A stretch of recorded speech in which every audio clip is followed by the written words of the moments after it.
কেমন আছেন বন্ধুরা? আশা করছি সকলে অনেক ভালো আছেন। দিবসী কিচেনের নতুন একটা পর্বে আপনাদের জানাই অসংখ্য ধন্যবাদ। তো বন্ধুরা, আজকে আমাদের রেসিপি হচ্ছে পায়েস। আর পায়েস খেতে তো আমরা সবাই অনেক পছন্দ করি। আর পায়েস তো আমরা চাল বা অনেক ধরনের চাল দিয়ে বানিয়ে থাকি। আজকে আমি আপনাদের সাথে শেয়ার করব কাঁচা পেঁপের দারুণ সুন্দর পায়েস, যেটা বানানো অনেক সহজ আর খেতে তো দুর্দান্ত লাগে। তো চলুন বন্ধুরা, কথা না বাড়িয়ে আজকে রেসিপিটি শুরু করা যাক। আর আজকে পায়েস বানানোর জন্য এদিকে আমি দুটো মাঝারি সাইজের পেঁপে নিয়েছি। আর পেঁপে উপরে খুব ভালো করে ধুয়ে নিয়ে এসেছি। এখন সুন্দর করে কেটে নেব।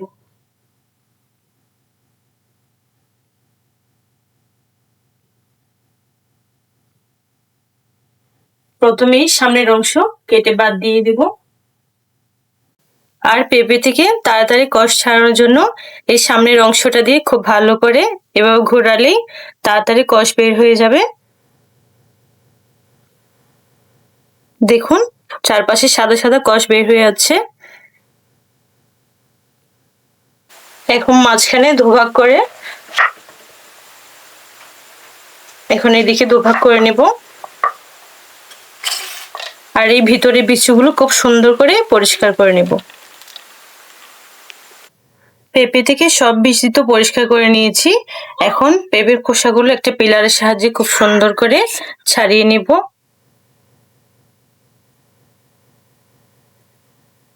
আর খোসা একটু মোটা করে ছাড়াতে হবে যাতে কষ না থাকে।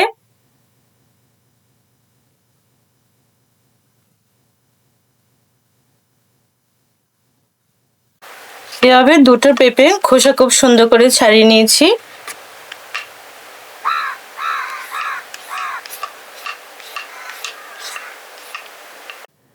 এখন আমি একটা লবণ পানি তৈরি করে নেব। বাটিতে নিয়েছি বেশি পরিমাণে পানি আর দিয়েছি সামান্য লবণ।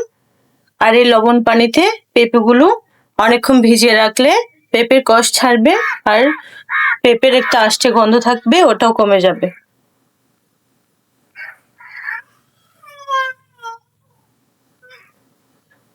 এভাবে 10 মিনিট ভিজিয়ে রাখবো। লবণ পানিতে তো 10 মিনিট ভিজিয়ে রেখেছি। এখন পানি থেকে খুব সুন্দর করে ধুয়ে তুলে নিব।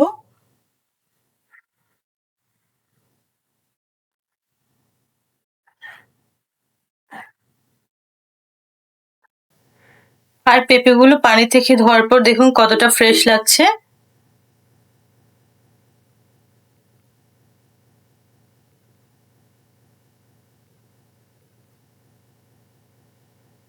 পরিষ্কার করে ধোয়া তো হয়ে গেছে। এখন আমরা পেঁপেগুলো খুব সুন্দর করে গ্রেট করে নিব।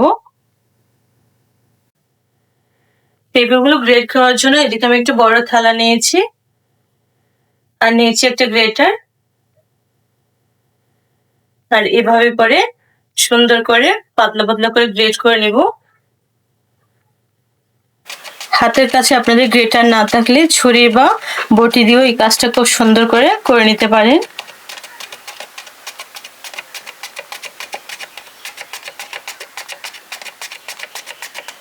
আর গ্রেটার দিয়ে এক একটা সাইজ একদম সমানভাবে হচ্ছে।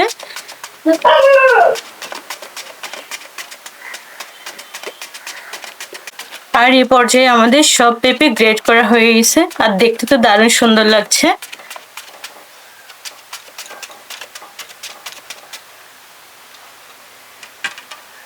দেখুন কত সুন্দর হয়েছে। এখন পেঁপেগুলো সিদ্ধ করে নেওয়ার পালা।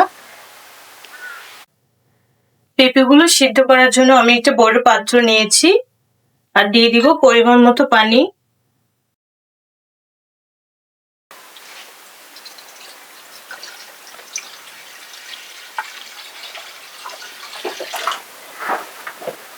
এখন গ্যাস অন করে নেব আর দিয়ে দিব গ্রেট করে রাখা পেঁপে।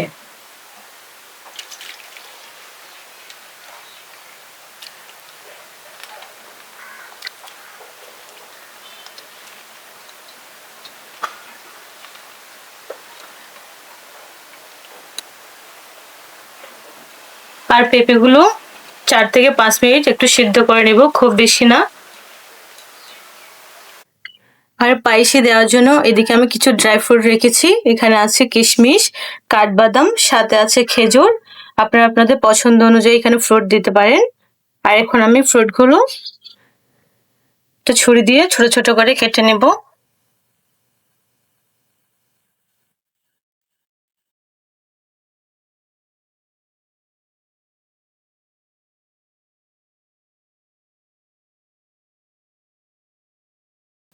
আর এই খেজুরগুলো শুকনো খেজুর, তাই ছোট ছোট কেটে কিছুক্ষণ পানিতে ভিজিয়ে রাখবো।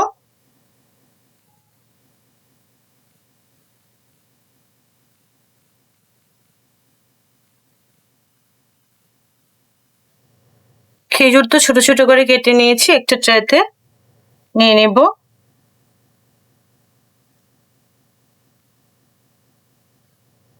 এখন কুচি করে নিব কাঠবাদাম।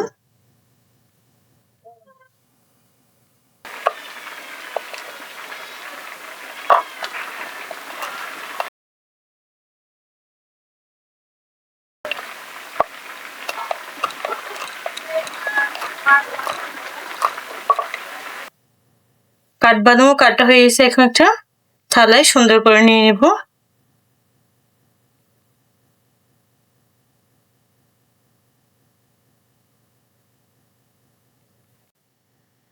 আর এই কিশমিশ গুলো তো ছোট, তাই আর কুচি করছি না।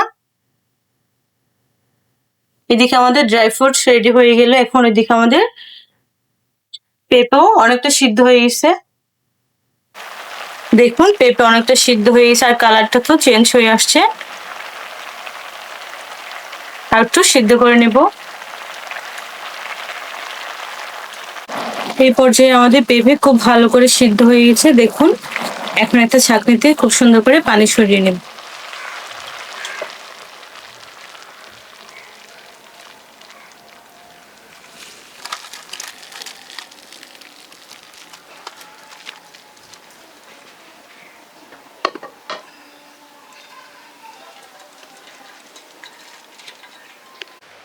পেঁপে থেকে খুব সুন্দর করে পানি সরিয়ে নিয়েছি, আর দেখুন কতটা ঝরঝরে হয়ে গেছে। এখন আমাদের পায়েস রান্না করে নেওয়ার পালা।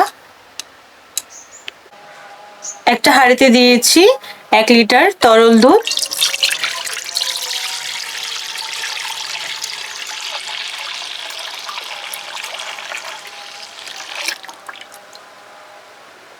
এখন চুলা জ্বালিয়ে নেব।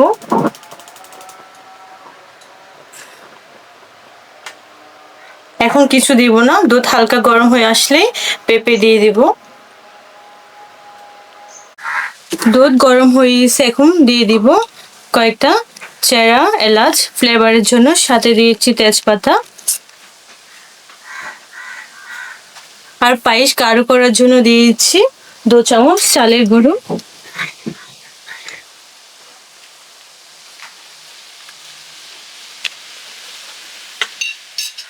চালের গুঁড়ো দিয়ে দুধের সঙ্গে খুব সুন্দর করে মিশিয়ে নেব।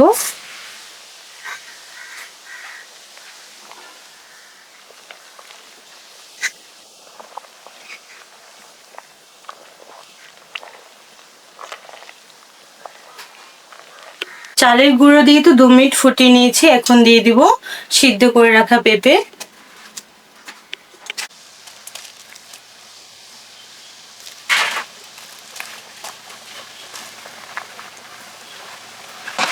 এখন পেঁপে দিয়ে খুব সুন্দর করে মিশিয়ে নিব।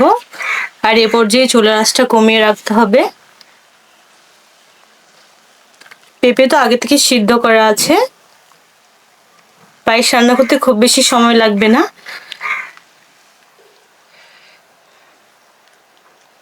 এখন দিয়ে দিব স্বাদ মতো চিনি। দিয়েছি চিনি। চিনি দিয়ে খুব সুন্দর করে মিশিয়ে নিয়েছি। আর এ পর্যায়ে দেখুন আমাদের পায়েস কিন্তু আস্তে আস্তে হয়ে আসছে। আর চালের গুঁড়ো দেওয়াতে পায়েসের স্বাদটা আরো ভালো আসবে। এখন আরো কিছুক্ষণ এভাবে ফুটিয়ে নেব। এখন দিয়ে দিব ড্রাই ফ্রুট। প্রথমে দিয়েছি খেজুর, সাথে দিয়েছি কাঠবাদাম কুচি, তার সাথে দিয়েছি কিশমিশ।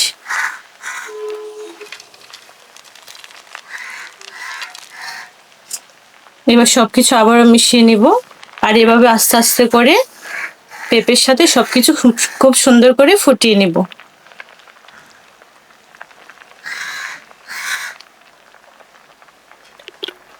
পায়েসের স্বাদটা আরো বাড়ানোর জন্য দিয়েছি সামান্য লবণ। আপনারা যারা মিষ্টিতে লবণ খেতে পছন্দ না করেন তারা নাও দিতে পারেন।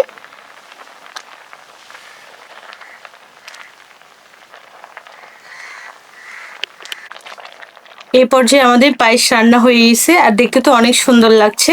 এখন দিয়ে দিব সামান্য গুঁড়ো দুধ। আর গুঁড়ো দুধ দিলে পায়েসের টেক্সচারটা খুব সুন্দর আসবে, একদম ক্রিমি ক্রিমি। আর সবশেষে দিয়ে দিব সামান্য ঘি।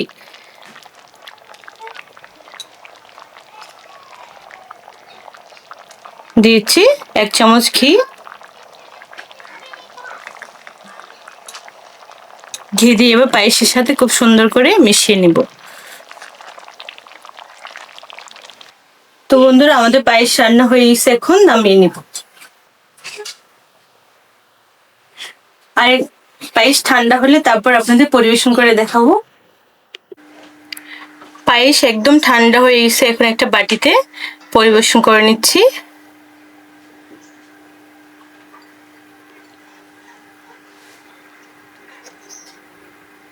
দেখতে তো অনেকটা লোভনীয় লাগছে, দেখুন।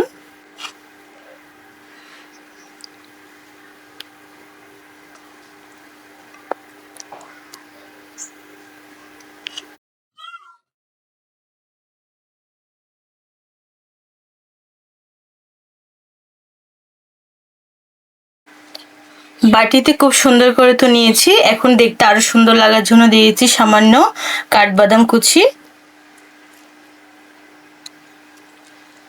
এটা অপশনাল, আপনারা চাইলে নাও দিতে পারেন।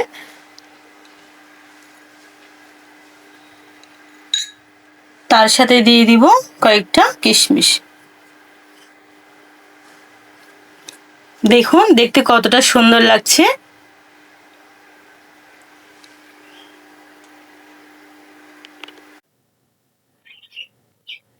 তো বন্ধুরা তৈরি হয়ে গেল আমাদের পেঁপের পায়েস। আর পায়েস বানানো আপনারা দেখেছেন কতটা সহজ, আর খেতে তো দুর্দান্ত লাগবে। একবার হলো বাড়িতে আপনারা বানিয়ে খাবেন, ছোট বড় সবারই অনেক ভালো লাগবে। আর পেঁপে তো আমাদের স্বাস্থ্যের জন্য অনেক উপকারী, হজমে সহায়তা করে। আর এভাবে বানিয়ে দিলে তো সবাই অনেক পছন্দ করবে। তো বন্ধুরা আজকে পেঁপের পায়েস রেসিপি আপনাদের কেমন লেগেছে অবশ্যই কমেন্টে জানাতে ভুলবেন না। আর মেহমান আসলে বাড়িতে ভিন্ন কিছু মিষ্টির আইটেম যদি চান তাহলে পেঁপের পায়েস বাড়িতে তৈরি করে দিবেন, আশা করছি আপনাদের অনেক ভালো লাগবে। তো বন্ধুরা দেখা হচ্ছে নতুন নতুন রেসিপিতে। সবাই ভালো থাকবেন, সুস্থ থাকবেন, আর আমার চ্যানেলটি সাবস্ক্রাইব করে আমার পাশে থাকবেন। Bye bye. তো বন্ধুরা একটু খেয়ে নিই পায়েস, দেখে তো লোভ সামলানো যাচ্ছে না।